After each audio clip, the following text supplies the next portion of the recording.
Alors, vous êtes content ou pas? On avait dit quoi avant le match? Victoire et rien d'autre. Et c'est ce qu'on a eu. Et pourtant, comme une petite envie de nous plaindre et un petit arrière-goût. Mais bon, je vous annonce tout de suite les couleurs de cet épisode. Aujourd'hui, on reste positif. Pas de négativité pour commencer cette saison. On va essayer de voir les choses du bon côté. On pourrait se plaindre. La performance, c'était pas ça.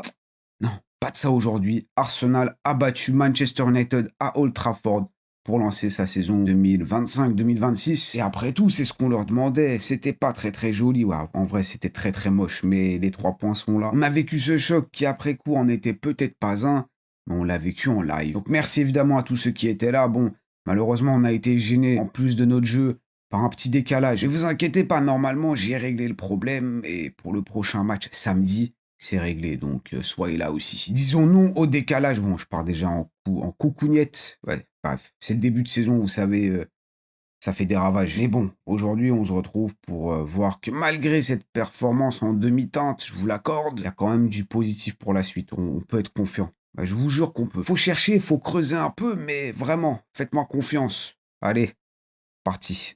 Je sais pas vous, mais je m'y attendais pas. Ah, vraiment, dans l'avant-match avec Vince, j'avais dit que je m'attends quand même peut-être un peu de panique de notre côté. Dans les premières minutes, on allait peut-être être un peu stressé et que Manchester United allait enchaîner, mettre beaucoup d'énergie, mais que petit à petit, on allait s'installer, reprendre un peu le contrôle sur la situation.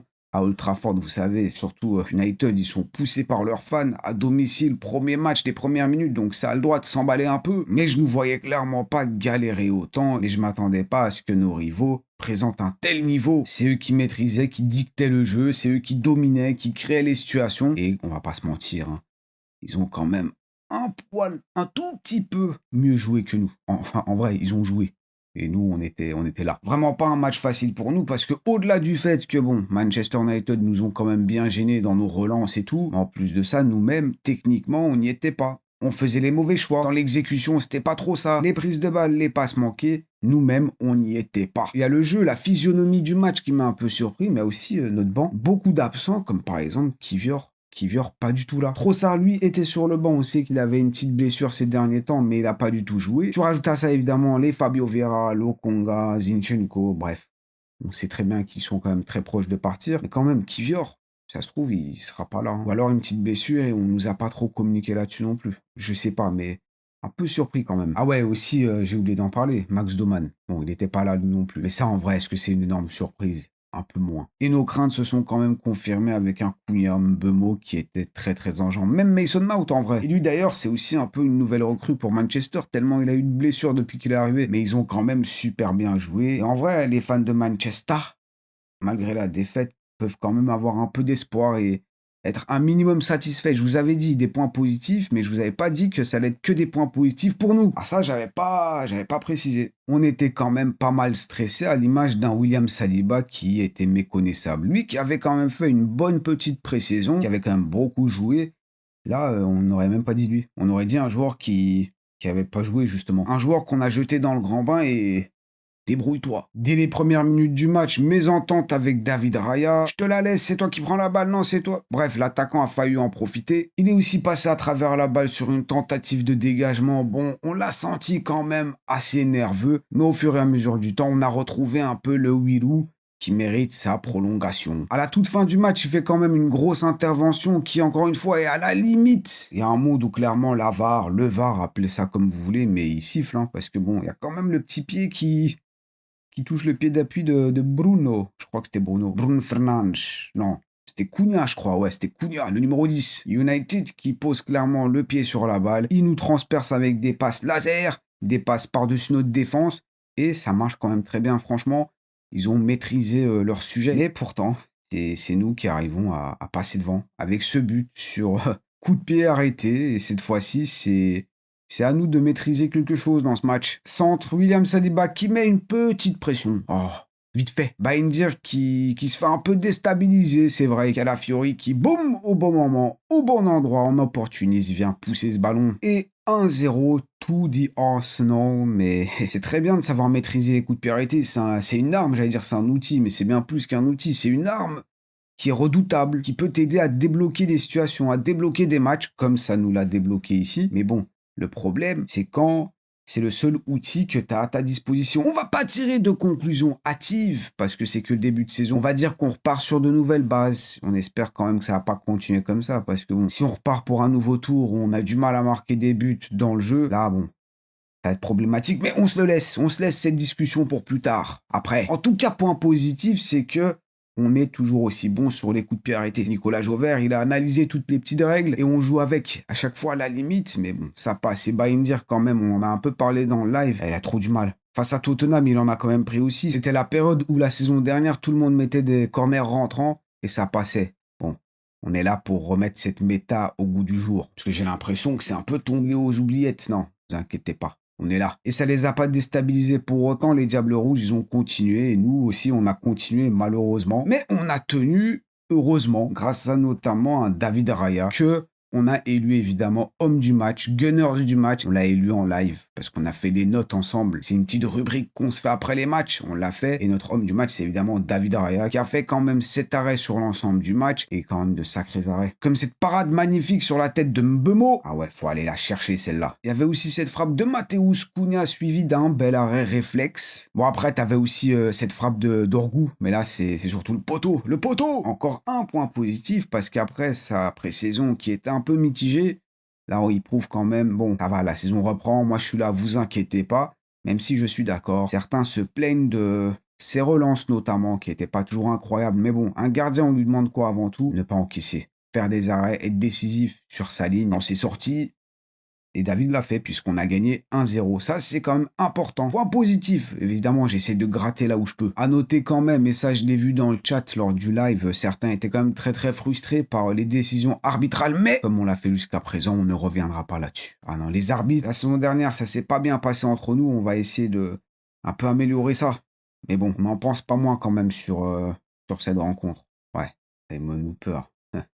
Sacré Simon, hein. Par contre, un acteur de cet événement qu'on pourrait quand même pas mal critiquer, surtout les supporters mancuniens, c'est peut-être Amorim. On s'attendait pas déjà que Baïndir soit dans les cages. Malheureusement, bon, pour eux, hein, malheureusement, heureusement pour nous, mais il a joué un rôle majeur dans ce but. Ça se trouve, Onana, il aurait fait pareil. Il aurait fait peut-être d'autres bourdes, j'en sais rien. Mais aussi Dalot. Dalot qui a joué à la place de Diallo. Et on s'attendait quand même à voir un Amad Diallo à droite et Dorgu à gauche. Dorgu quand même très très bon. Attention à lui. Mais Amad Diallo, il est rentré un peu plus tard, même vraiment plus tard, à la fin, quoi. Tout ça pour dire qu'on a eu quand même un peu de chance aussi de ce point de vue-là, parce que quand il est rentré, évidemment, quand t'as Mbeumo à droite et Diallo en plus, c'est un peu plus compliqué. Comme une impression que t'as quand même une fusée assez technique qui est rentrée sur le terrain. Donc heureusement qu'on a quand même réussi à contenir ça, même si, en vrai, c'est un sacré exploit qu'on ait réussi à tenir 90 minutes, plus 6 minutes de temps additionnel, et on n'a pas pris de but. Chapeau. De toute façon, j'avais sorti la statistique dans l'avant-match. On n'a pas marqué plus de 2 buts à Old Trafford depuis 2021. Et la tradition continue. Ça fait maintenant 5 matchs. 5 matchs, cinquième match où on marque pas plus d'un but à Old Trafford. Et tant qu'on est là à parler de statistiques, ça fait maintenant 22 matchs qu'on n'a pas perdu face à une équipe du Big Six. 13 victoires, 9 matchs nuls et 0 défaite. C'est logique, vu qu'on est invaincu depuis 22 matchs. Et ce qui est par contre un peu moins bien, et ça on s'y attendait pas non plus, c'est le milieu de terrain. On s'attendait quand même avec Zubimendi, Declan Rice et Martino Odegaard, on s'attendait à dominer le milieu de Manchester. Bruno Casemiro normalement, on s'attendait quand même à être au-dessus. Et c'était pas forcément le cas. Déjà, comme je vous ai dit, les petites passes laser, parfois il y a des ballons qui sont donnés, qui transpercent notre ligne. Il y a vraiment personne pour l'intercepter. Ça passe le milieu de terrain.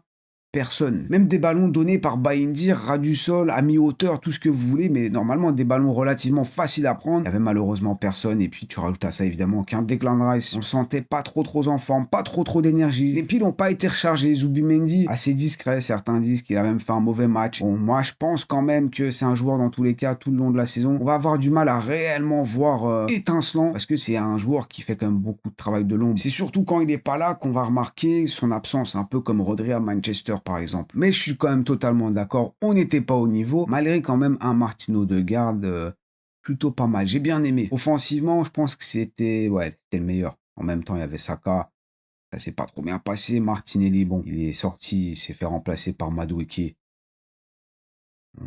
N'en disons pas plus. Et évidemment, Victor Gyökeres, mais ça, encore une fois, on va y revenir dans un instant. Déjà, Martin, assez intéressant. Quand tu compares au niveau général de l'équipe, je pense que c'était l'un des hommes forts. Après, je suis pas en train de dire qu'il a fait un match de zinzin. Mais avec tout ce qui se passe ces derniers temps, les remises en question quant à son capitana, et même certains le veulent le voir de côté, ça va, il a quand même plutôt bien répondu. Dommage que le reste n'a pas forcément suivi. Donc pas le milieu, la défense, c'était un peu stressé au début, mais au fur et à mesure du temps, ça s'est bien passé avec, comme on a dit, Saliba et évidemment Gabriel, on n'en a pas parlé, mais Gabriel, il fait quand même un match assez solide. Une intervention de zinzin qui nous a sorti, heureusement qu'il était là. Et s'il y a bien une chose qu'à la limite j'ai envie de revoir de la saison dernière, c'est un Gabriel, parce que quand même avant sa blessure, c'était quelque chose, hein. Et offensivement, est-ce qu'on a été bon? Ben non, on le sait qu'offensivement, on n'a pas été suffisamment bon, on n'a pas fait grand-chose. Quant au numéro 9, le grand Victor Gyökeres, le serial buteur, ses touches de balle, ça ressemble un peu à ça. Aucune vraie position de frappe, en vrai, des touches excentrées qui lui permettent pas de faire grand-chose par rapport à ce qu'il sait faire. Ça fait depuis 2023 qu'il n'a pas frappé au but en championnat. Et à l'époque, il jouait encore en Championship. Est-ce que vous imaginez ça? Il arrive à Arsenal et voilà. Après, il a essayé, comme sur cette prise de balle, ce contrôle. Bon, en vrai, ça se fait pas ce que vous faites. On savait très bien que c'était pas un grand dribbleur. Ouais, c'est pas gentil. Pas gentil. Bon, on sait quand même, après ce match, c'est trop compliqué de tirer des conclusions, c'est trop compliqué de les juger réellement. En vrai, notre football, ce qu'on a proposé à l'inverse de Manchester, mais notre football, c'était... Mais offensivement, on n'a rien proposé, et notre approche générale du match faisait que, individuellement, nos joueurs, tu voulais qu'ils fassent quoi? Évidemment, il y avait moyen de moyenner, Saka aurait pu faire mieux, pas un très gros match, Gyökeres peut-être que... Mais bon, voilà quoi, c'est notre approche en général était pas top. Et d'ailleurs, je me pose la question, quelle était l'idée de base? J'ose espérer quand même que le plan, c'était pas du tout ça. Arteta avait l'air quand même assez stressé. Il était pas heureux sur le côté là. Enfin, sur le côté, sur le banc de touche. Même Madueke, à la limite, j'ai pas envie de lui tirer dessus. Quoique, quand même, une chose, dans la volonté, il y était pas du tout, hein. Il s'est fait prendre, mais Arteta en pré-saison avait parlé de bodies. Il faut ramener des corps. Là, pour le coup, on a eu un vrai corps. Un ragdoll. Il était là, mais juste physiquement, parce que vraiment, aucune envie dans ce qu'il faisait. Ça, c'est vraiment dommage. Et quand même, et là, ça va faire plaisir à certains, Kai Havertz aussi, il est rentré. Et c'est vrai que, bon, certains d'entre vous l'avaient dit, Kai Havertz, peut-être qu'il faudrait qu'il commence. Gyökeres, faudrait le préserver. Et vous, là, qui pensiez ça, je vous vois, vous êtes là. Ouais, de toute façon, personne m'écoute, j'avais raison, on aurait dû mettre Kai Havertz. Trop tard de toute façon. Mais visiblement, peut-être que Kai Havertz, ça aurait pas été une si mauvaise idée parce que dans ce rôle, et on l'a vu avec son entrée, je me suis refait le match, ouais, je sais. C'est bizarre, personne ne regarde les matchs deux fois. Bon, je l'ai fait. Je l'ai fait pour vous. Mais Kai Havertz, en vrai, dans ce rôle, dans le football, entre guillemets, qu'on a proposé, ouais, il a quand même fait du meilleur taf que Gyökeres. Son jeu de corps, il essaie de gratter des ballons, gratter des fautes. Il l'a d'ailleurs très bien fait. Visiblement, quand même, il le fait beaucoup mieux que Gyökeres, c'est surtout pour marquer des buts. Le problème, c'est qu'on n'a pas su se créer d'occasion. Donc ouais. Je vous ai bien évidemment demandé votre avis dans le club, sur Discord, sur Instagram. Et à peu près à l'unanimité, je vois que on a tous conscience qu'on ne peut pas toujours bien jouer. Il y a des matchs qui vont être très compliqués. Le plus important à la fin, c'est d'aller chercher le résultat. Et c'est ce qu'on a fait. Donc ça, au moins, on en a conscience. Maintenant, est-ce qu'on est satisfait de ça ou pas? C'est autre chose. Bien entendu, bien évidemment. Parfois, il faut savoir souffrir et quand même prendre le maximum de points possible. Bon, le mieux, c'est d'en prendre 3, comme on l'a fait. Ça, c'est quand même une aptitude que les grandes équipes ont, donc ça, c'est une très bonne chose. Par contre, j'ai dit parfois. Donc, faut pas que ça se répète. Ça, il faut le noter. Note ça dans ton petit carnet, Mickaël. Mais bon, allez. Au moins, on est rassuré avec les 3 points. Bon, le classement, pour l'instant, on va pas revenir dessus. On est un truc comme 6e. C'est pas très pertinent. On reviendra dessus les prochaines semaines. Par contre, bon, j'essaie de chercher encore des points positifs. En voici, il y en a encore un. Benjamin Sesko est rentré. Bon, il a quand même eu quelques prises de balles, quelques contrôles, des remises et il n'a pas marqué. Ça, c'est super. J'ai vu que certains se plaignaient du fait que nos ailiers, par exemple, ne percutaient pas assez. Ça, évidemment, c'est vrai, mais dans ce match, encore une fois, c'est trop compliqué de juger parce qu'offensivement, on n'a quasi pas essayé. Je vais pas dire pas du tout, mais quasi pas. Même chose pour Gyökeres. C'est trop compliqué de le juger. En fait, c'est compliqué de juger qui que ce soit dans ce match. Tellement notre approche, c'était quand même très éloigné du football. C'était pas très joga bonito, si vous voyez ce que je veux dire. Donc pour résumer un peu nos pensées, on n'a pas très bien joué, mais au moins, il y a les 3 points. Regardez quand même nos 5 prochaines rencontres. Et ouais, c'est du très très lourd. Bon, ce samedi, on reçoit Leeds à la maison. histoire de souffler un peu, peut-être voir un peu plus de beau jeu, on verra bien. Du beau jeu, j'ai dit, non, voir du jeu tout simplement pour commencer. Mais après, aïe aïe aïe, c'est quand même un déplacement à Anfield face à Liverpool, qui ont eu chaud quand même face à Bournemouth, victoire 4-2, mais attention, ils se sont quand même fait revenir de 2 buts. On était proche de la surprise, mais bon, ils sont quand même revenus. Et après, on reçoit Nottingham et Manchester City pour ensuite finir avec un déplacement à Newcastle. Et d'ailleurs, petite question pour vous, 5 fois 3, ça fait 15. Donc, sur les 5 prochains matchs, vous pensez qu'on va gratter combien de points sur les 15 possibles? Est-ce qu'on va tout rafler, sachant qu'on a quand même une belle streak, une belle série de victoires à entretenir? Donc, partagez ça évidemment dans les commentaires, tout comme globalement qu'est-ce que vous avez à dire à propos de ce match? Comment est-ce que vous voyez ça pour la suite? Est-ce que vous vous dites, ça va, c'est que le premier match? Ou est-ce que vous avez quand même envie de tirer la sonnette d'alarme? Vous inquiétez peut-être pour la suite? Partagez évidemment ça. La saison est donc bel et bien lancée. On va évidemment vivre ça ensemble. Je vous invite à rejoindre le Discord, à rejoindre Instagram. Les liens seront dans la description. Merci évidemment aussi pour votre soutien. C'est